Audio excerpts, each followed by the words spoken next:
Halo pemirsa setia Sultan TV, dimanapun Anda berada. Kembali lagi bersama saya Raudloh Rida, tentunya dalam dialog bincang hari ini. Pemirsa, pemilihan kepala daerah atau pilkada serentak telah digelar pertama kalinya di Indonesia pada Rabu 27 November 2024. Pilkada serentak yang dilaksanakan di 545 daerah, meliputi 37 provinsi, 415 kabupaten, dan 93 kota. Tentunya di Provinsi Banten ada dua pasangan calon gubernur dan calon wakil gubernur yang bertarung, yakni pasangan nomor urut 1 Airin Rahmidiani dan Ade Sumardi, dan pasangan nomor urut 2 Andra Soni dan Ahmad Dimyati Natakusuma. Data quick count menunjukkan pasangan Andra Soni dan juga Dimyati unggul atas Airin Rahmidiani dan juga Ade Sumardi. Lalu, membaca quick count pemilihan gubernur Provinsi Banten. Siapa memimpin Banten dan bagaimana efek yang dimiliki oleh Presiden Prabowo Subianto terhadap pilkada yang ada di Banten? Saat ini di studio Sultan TV telah hadir dua narasumber hebat kita. Mari kita sapa terlebih dahulu. Yang pertama, ini ada Kang Ocit Abdul Rosid Sidik yang merupakan Ketua Forum Diskusi dan Kajian Liberal Banten Society. Assalamualaikum Kang Ocit. Waalaikumsalam warahmatullahi wabarakatuh. Apa kabar Kang Ocit? Alhamdulillah. Alhamdulillah baik. Dan kita bertemu lagi ya. Kalau kemarin kita ngobrolin masa tenang, hari ini kita ngobrolin quick count nih Kang Ocit. Siap. Dan kemudian ini ada narasumber cantik kita hari ini, ada Uni Yemelia SEMSI yang merupakan tim pemenangan dari Andra Soni, dan juga ini Sekjen DPP Induk Keluarga Minangkabau. Assalamualaikum Uni. Waalaikumsalam warahmatullahi wabarakatuh. Apa kabar nih Uni? Baik, alhamdulillah. Alhamdulillah sehat. Terima kasih sebelumnya ini. Uni telah berkenan meluangkan waktunya untuk kita berbincang di studio Sultan TV membahas nih bagaimana hasil quick count pilkada Banten. Nah, kita langsung aja nih ya. Ini kan karena kemarin ya, setelah beberapa jam kita pemilihan, langsung di televisi banyak sekali angka-angka yang diperlihatkan lah mengenai persentase pemenangan dari tiap-tiap calon kepala daerah di tiap-tiap provinsi. Nah, kemudian kalau di Banten sendiri ini kan Andra Soni unggul. Alhamdulillah. Alhamdulillahnya unggul kalau kata Uni ya ini kan. Dibanding dari Airin. Nah, ini tanggapannya seperti apa? Mungkin kita akan dengar dari Uni terlebih dahulu. Iya, baik. Assalamualaikum warahmatullahi wabarakatuh. Selamat sore buat kita semua ya, pemirsa TV Sultan. Ya. Dengan angka yang sekarang sebenarnya ini kerja keras Andra Soni dan tim. Dan kemenangan dari hasil quick count hari ini kemarin sore ini berkat sosialisasi ya, yang kerja keras dari Pak Andra sendiri yang juga sudah 2 periode kan anggota DPR di Provinsi Banten. Beliau juga ketua DPRD, jadi sebenarnya beliau mungkin sudah dikenal juga dengan masyarakat, dan hasil yang diterima hari ini ya kerja keras beliau. Baik, jadi memang kalau melihat karena ini tinggi gitu ya, hasil quick count itu merupakan hasil dari kerja keras yang memang dilakukan oleh pasangan Andra Soni dan juga Dimyati. Kalau menurut Kang Ocit sendiri, gimana nih tanggapannya? Iya, pertama saya sih bersyukur bahwa perhelatan pesta demokrasi di Banten, baik di tingkat provinsi maupun 8 kabupaten kota, relatif berjalan dengan aman, tertib lagi. Belum terdengar, mudah-mudahan tidak terdengar ya, ada insiden yang menjadi yang bisa menodai pelaksanaan pesta demokrasi kemarin. Lalu menurut hasil penghitungan dengan cara cepat atau yang kita sebut dengan quick count itu, memang sudah keluar hasilnya walaupun untuk sementara ya, dan itu sudah menggambarkan siapa yang akan terpilih menjadi pemimpin di Provinsi Banten, termasuk di 8 kabupaten kota. Oke, baik. Jadi memang kita juga bersyukur ya, bahwa memang perhelatan pilkada serentak ini memang alhamdulillah kalau di Banten belum mendengar lah gitu ya berita-berita yang menodai pesta demokrasi pilkada. Iya. Nah, ini juga akan menjadi pertanyaan nih Kang ya, terkait dengan sebenarnya seberapa valid sih dan juga kredibelnya hasil quick count dalam memprediksi pemenangan pemilihan ini seperti apa? Ya, quick count itu bukan penerawangan peramal, tapi itu dikerjakan berdasarkan cara-cara metodologi yang ilmiah, ya. Sehingga hasilnya itu bisa dipertanggungjawabkan secara ilmiah begitu, bukan ngarang gitu, bukan hasil ahli nujum, tapi memang betul-betul terukur begitu. Sehingga dalam sejarahnya hasil dari penghitungan dengan cara cepat ini memang linier pada akhirnya dengan hasil resmi yang akan ditetapkan oleh KPU yang dilakukan secara berjenjang. Dulu memang yang namanya quick count itu tidak ada, nggak boleh bahkan dulu itu, nggak boleh itu lembaga survei mendahului ya. Tapi sekarang itu tidak dilarang, bahkan ini sebagai bagian dari cara kita untuk mengetahui hasil penghitungan secara dini begitu. Nah, dari beberapa lembaga survei yang mengadakan quick count ini, kita melihat trennya itu sama, persis lah. Kalau sama sih tidak ya, persis. Artinya tidak ada hasil quick count yang jomplang antara satu dengan yang lainnya. Seperti misalnya paling tidak ada 6 atau 7 lembaga survei yang mengadakan quick count ini. Jadi trennya sama begitu, nggak ada yang berbeda. Ya hanya 1 atau 0,5% saja bedanya. Nah selanjutnya kalau Uni sendiri, sebelumnya kan ketika pemilu juga merupakan tim pemenangan dari Prabowo Gibran. Dan di pilkada nih tim pemenangan dari Andra Soni dan juga Dimyati. Kemudian di pemilu kemarin juga kan sudah ada quick count juga. Nah ini menurut Uni sendiri, apakah quick count itu dapat dipastikan sama dengan hasil real count nanti? Menurut Uni seperti apa?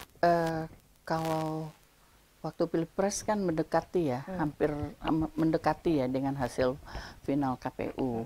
Nah dampaknya juga setelah nanti di pilkada juga akan mendekati.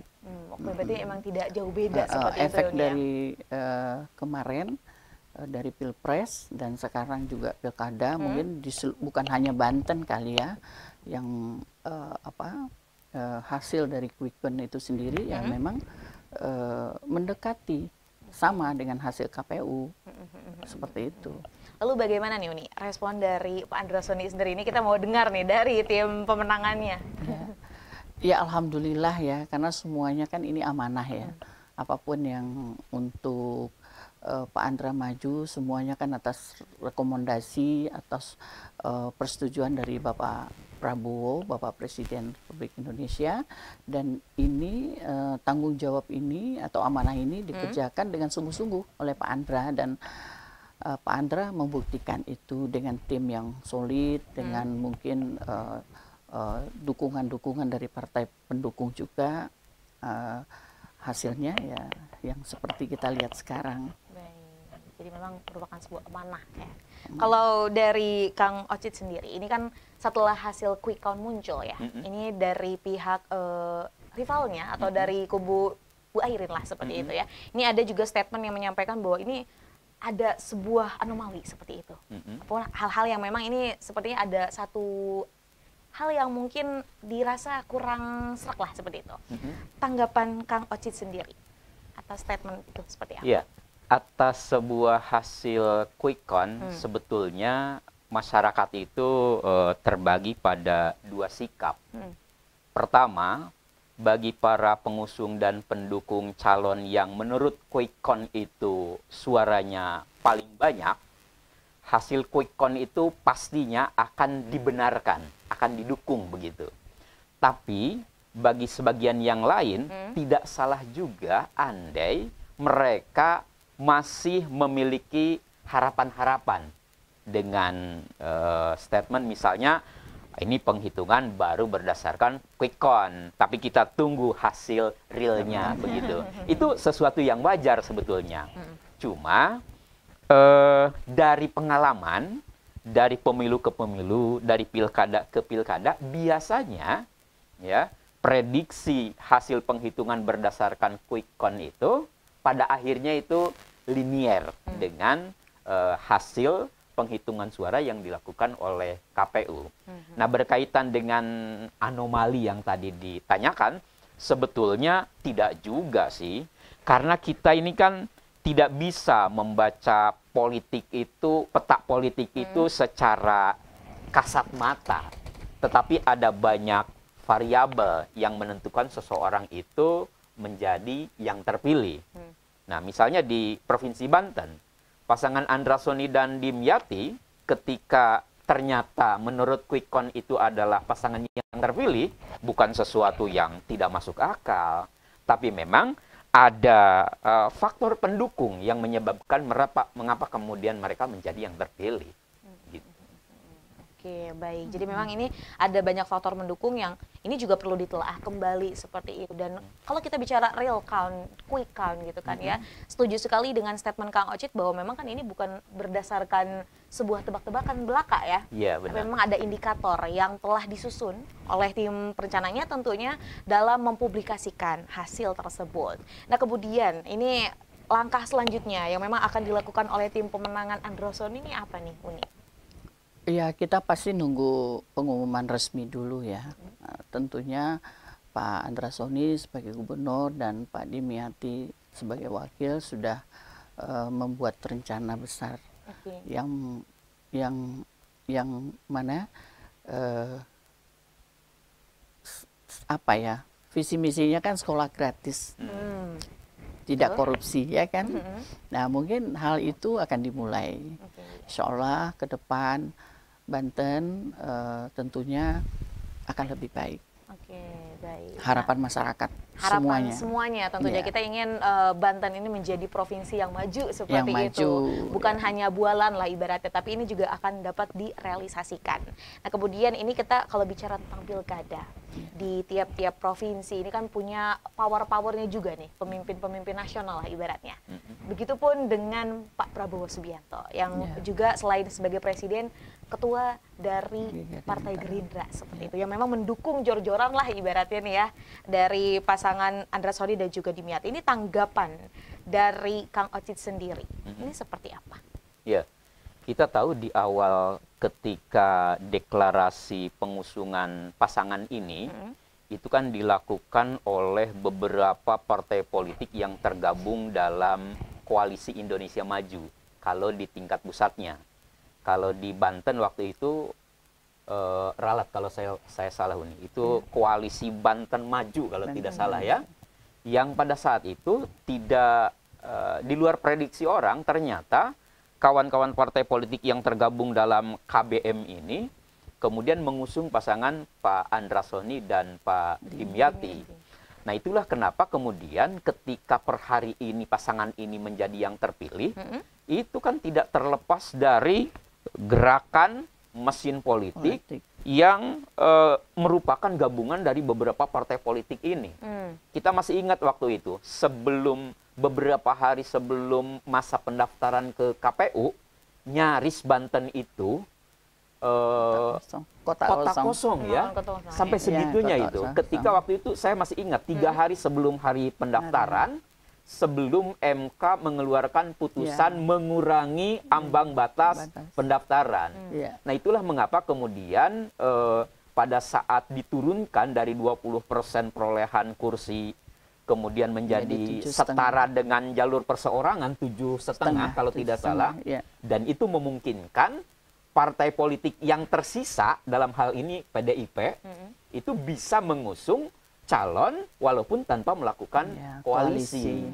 Tapi suasana kebatinan masyarakat pada saat itu dengan bergabungnya 10 atau 12 partai politik itu juga menjadi pesan kepada masyarakat bahwa masyarakat Banten pada akhirnya akan tapi fokus kepada pasangan ini.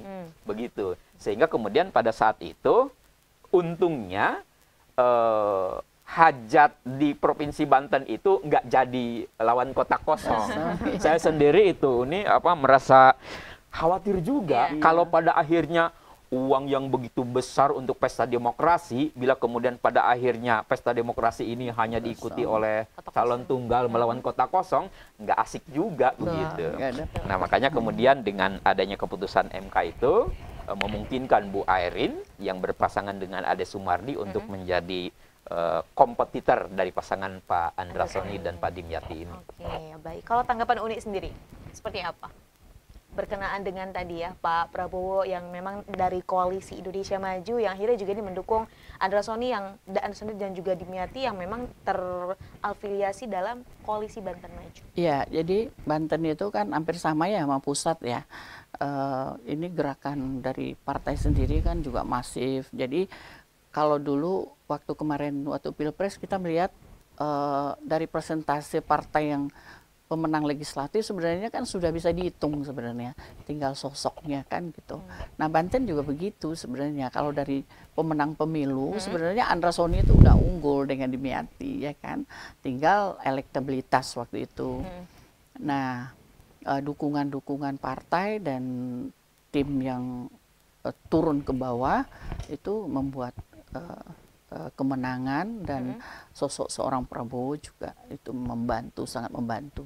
Oke, jadi memang ini kalau kita lihat pengaruh dari Prabowo efek ini terhadap preferensi politik di Pilkada Banten ini cukup berpengaruh, berpengaruh, sangat berpengaruh, sangat bukan cukup ya, sangat berpengaruh. Sangat berpengaruh kalau menurut Uni. Kalau menurut Kang Oce sendiri, apakah berpengaruh? Ya, harus diakui beliau kan pada sisi tertentu adalah sebagai ketua umum partai politik yang masuk dalam kategori partai politik besar. Dan kebetulan pasca Pilpres pemilu kemarin kan menjadi Presiden Republik Indonesia. Jadi paling tidak keberadaannya ya sangat diperhitungkan begitu. Apalagi kemudian ketika ada apa itu ngendorse atau apa itu turun gunung beliau ya, itu pesan politiknya luar biasa. Masyarakat itu kemudian seolah diingatkan oleh orang selevel presiden untuk pesta demokrasi di level provinsi. Jadi masyarakat itu akhirnya pada tahu bahwa oh ternyata pilihan presiden kita jarang yang tahu bahwa beliau dalam kapasitas misalnya sebagai ketua umum Partai Gerindra. Tapi karena yang bicara itu adalah, yang menyampaikan pesan itu adalah Pak Prabowo yang adalah Presiden Republik Indonesia, maka kemudian kesan itu sangat melekat kepada masyarakat. Sehingga ini efek Pak Prabowo yang juga Presiden RI terhadap kemenangan Andra Soni di Provinsi Banten. Betul. Memang kemarin kan sempat ramai juga. Wah, ini Pak Presiden turun gunung sebenarnya ya. Tapi kan ada juga beberapa orang yang bilang bahwa ya ini kita lihatnya kacamatanya bukan seorang presiden, tapi ketua partai. Seperti itu. Tapi kalau kita lihat dari kacamata presiden, apakah itu adalah hal yang baik dilakukan? Ya, dari sudah sejak lama sebetulnya saya termasuk orang yang menyarankan agar manakala orang partai politik, apalagi ketua umum partai politik telah menduduki jabatan di pemerintahan, itu sebaiknya dia menjadi pemimpin bagi seluruh warga negara begitu. Sehingga dengan demikian itu muncul kenegarawanannya gitu. Nah, ketika kemudian seorang presiden yang adalah ketua umum partai politik memang pada saat melakukan ngendorse seperti itu, ini menjadi dilematis. Di satu sisi kawan-kawan pendukung mungkin mengamini bahwa itu adalah kapasitasnya sebagai ketua umum partai politik. Tapi kita tahu sendiri beberapa elemen masyarakat yang mempersoalkan itu, ya, karena beliau sendiri merupakan Presiden Republik Indonesia. Dan sikap yang dinampakkan oleh Pak Prabowo ini kan tidak hanya untuk Banten, tetapi juga di daerah lain. Kalau tidak salah Jawa Tengah ya. Kalau Jawa Tengah ya pada saat itu juga ngendos pasangan Pak Lutfi dan Taji Yassin kalau tidak salah. Rivalnya dari Pak Andika? Iya, yang di Jawa Tengah itu kan. Nah itu dia juga lakukan. Baik. Nah, kemudian ini kalau dari Uni sendiri, setelah ibaratnya kan kampanye sudah selesai, masa tenang sudah selesai, kemudian pilkada juga ya kemarin kita sudah laksanakan, ini kan kita sedang menunggu hasil.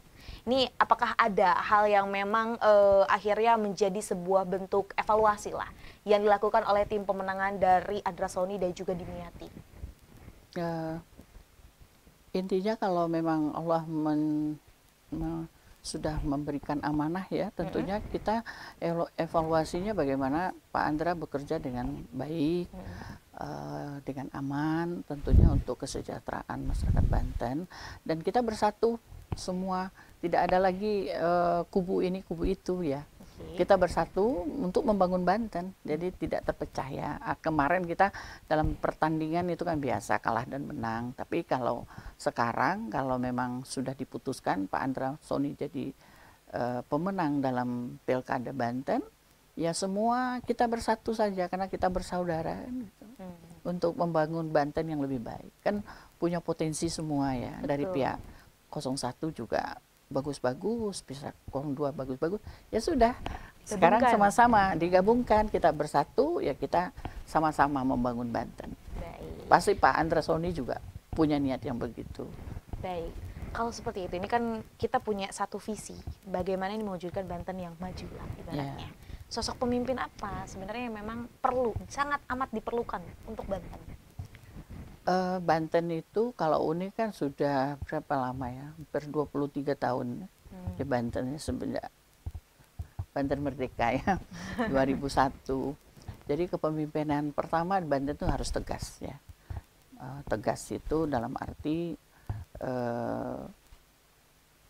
menjalankan apa yang menjadi tanggung jawab dari pemimpin itu sendiri.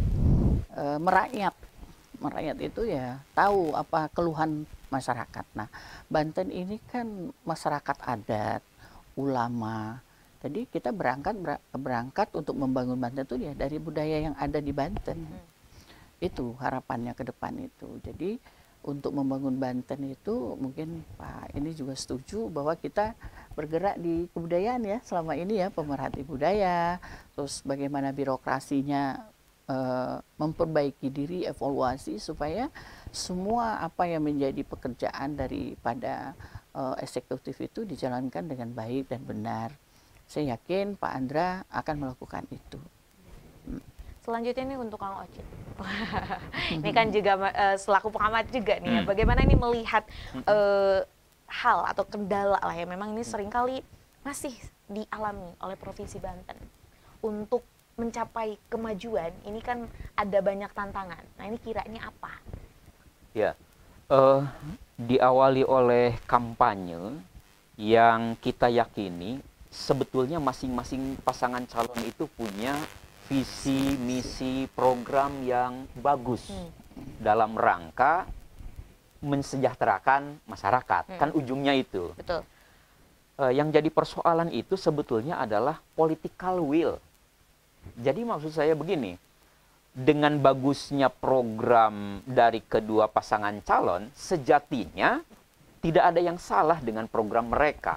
Karena programnya itu begitu mulia, yang ditujukan bagi masyarakat. Nah, kendalanya, hambatannya itu adalah political will, kemauan untuk mengeksekusi. Nah, ini kerap disampaikan, tadi juga disampaikan oleh Uni, bahwa di Banten ini antara lain yang mesti dibenahi itu adalah sumber daya manusia yang terbuka dan mau berubah begitu. Oleh karena itu tugas kita sejatinya adalah mengawal janji-janji kampanye para calon kepala daerah yang disampaikan pada saat kampanye itu, supaya itu tidak terhenti hanya di sebatas janji manis belaka. Sekolah gratis misalnya, apa salahnya? Kan itu sangat populis. SMA, SMK, SKH yang menjadi tanggung jawab provinsi, baik negeri maupun swasta, itu konon katanya kan akan digratiskan. Ini tinggal dieksekusi saja, ya. Termasuk misalnya komitmen untuk tidak melakukan korupsi. Ah, ini keren banget. Nah, karenanya pemimpin yang terpilih kemarin itu mesti diawali dengan komitmen sendiri. Misalnya itu tadi, untuk tidak korupsi, Iya. lakukan pembenahan birokrasi dengan baik, Ya. terapkan meritokrasi, merekrut staf dan pegawai berdasarkan kompetensi, Ya. bukan berdasarkan kedekatan, kekerabatan, atau kekeluargaan. Nah, setelah birokrasi ini dibenahi, barulah kemudian ditindaklanjuti dengan program-program yang kemarin pada saat kampanye itu dijanjikan. Infrastruktur, peluang lapangan pekerjaan, ya, fasilitas kesehatan, Stunting. pendidikan, ya, kemudian mengatasi masalah stunting. Nah, ini kan program yang bagus. Betul. Tinggal kita menunggu eksekusinya saja gitu. Tugas kita bersama untuk melakukan pengawalan. Tugas kita bersama untuk melakukan pengawalan, dapat pasangan yang nanti terpilih tentunya ya, ini terpilih. dapat merealisasikan janji-janjinya. Jadi bukan hanya sekadar janji belaka. Iya. Tapi ini kita tunggu nih sebagai masyarakat Banten lah, seperti itu. Tapi kalau misalnya dari Kang Ocit sendiri melihat proses berjalannya pilkada gitu kan, adakah hal yang ingin dikritisi di akhir dalam artian bentuk evaluasi seperti itu? Ya, begini. Pilkada itu kan sebuah kontestasi di mana memperebutkan simpati dari masyarakat, ya. Siapa yang terpilih paling banyak, maka dia kemudian yang jadi pemimpin kita. Nah, biasanya dalam kontestasi seperti ini, kawan-kawan peserta ini, tim pasangan calon ini kan melakukan berbagai cara, beragam cara. Padahal sudah jelas diatur dalam regulasi bahwa cara untuk meraih simpati itu antara lain kampanye dalam bentuk A, B, C, D, begitu. Tapi karena yang dikejar ini adalah kekuasaan, maka kadang dilatari oleh syahwat ingin berkuasa, lalu kemudian ada saja terjadi hal-hal yang sejatinya dilanggar oleh regulasi. Misalnya praktek politik uang, atau yang lebih dikenal dengan istilah serangan fajar. Nah, dalam sebuah kontestasi yang sehat, sebetulnya nggak perlu itu politik uang atau serangan fajar oleh semua kontestan. Makanya saya pernah guyon, dalam bahasa saya itu begini, coba sekali-kali itu pasangan calon, kerjain itu pemilih. Iya. Ya, kerjain pemilihnya Iya. itu begini, Iya betul. masing-masing calon itu kompak, komitmen untuk tidak melakukan politik uang. Nah, dengan cara begitu kan nanti masyarakat akan memilih calon itu sesuai dengan kelayakan, kepantasan, dan itu tentu dengan integritas, kapabilitas, kompetensi yang mumpuni. Kan kalau orang milih karena faktor itu kan keren. Demokrasi kita akan lebih maju. Bukan didasarkan atas seberapa tebal isi tas, tapi kapasitas, integritas, dan tas-tas lainnya. Betul, memang yang paling penting adalah kapasitas, bukan tebalnya tas. Wah, ini quotes-nya keren sekali ini kalau dijadikan potongan. Nah, jadi itu adalah bentuk evaluasi ya, yang tentunya juga kita kan ibaratnya masih bertumbuh ya. Tentu kita masih bertumbuh. Banten kemudian juga Indonesia, apalagi berkenaan dengan politik atau pemilihan seperti itu. Dan hal yang tadi disampaikan ini juga semoga ini bukan hanya menjadi omongan belaka, dalam artian ini bisa kita lakukan sebagai masyarakat Indonesia untuk menghidupkan atau menciptakan demokrasi yang lebih baik lagi. Nah, baik, ini tidak terasa sudah 30 menit kita ngobrol. Nah, ini berbincang mengenai bagaimana membaca quick count Pilkada Banten dan juga Prabowo efek nih dalam pilkada yang ada di Banten. Ini sebelum menutup perjumpaan kita hari ini, boleh dikasih closing statement nih kepada pemirsa setia Sultan TV berkenaan dengan tema kita hari ini. Boleh dimulai dari Kang Ocit terlebih dahulu, silakan Kang. Baik, terima kasih. Pilkada itu sebuah kontestasi yang memungkinkan calon yang paling banyak dipilih itu menjadi yang terpilih. Nah, oleh karena itu, suka atau tidak, apakah calon yang didukung itu meraih suara terbanyak atau tidak, mesti ada sikap lapang dada dari setiap para pendukung untuk bisa menerima. Karena satu orang satu suara, makanya pasti ada yang kalah dan ada yang menang. Oleh karena itu, inilah pentingnya kenapa KPU itu di awal mengikat komitmen mereka dengan komitmen deklarasi damai yang di dalamnya itu menuntut kepada para calon untuk bisa bersikap lapang dada ketika kalah, namun tidak jumawa juga ketika menjadi yang terpilih begitu.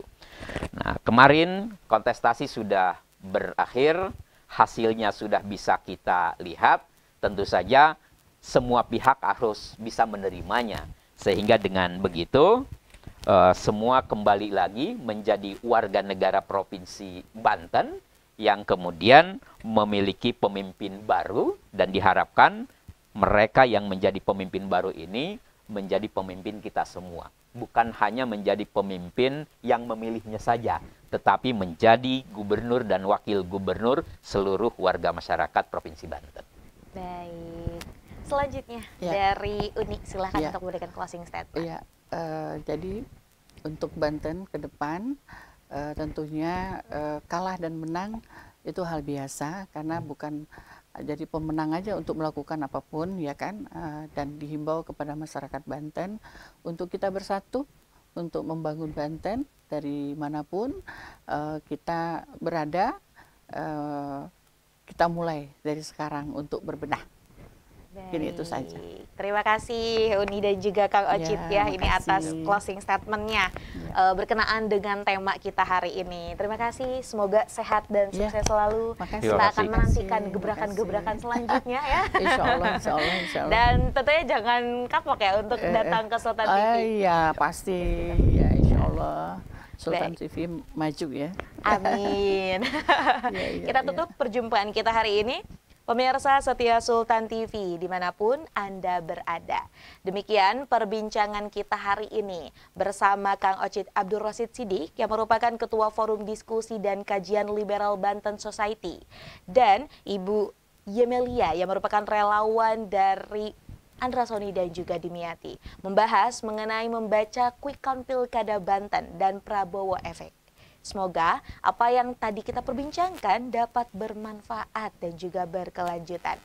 Saya, Raudlah Rida, dan segenap kru yang bertugas pada hari ini mengucapkan terima kasih, pamit undur diri. Sampai jumpa, wassalamualaikum warahmatullahi wabarakatuh.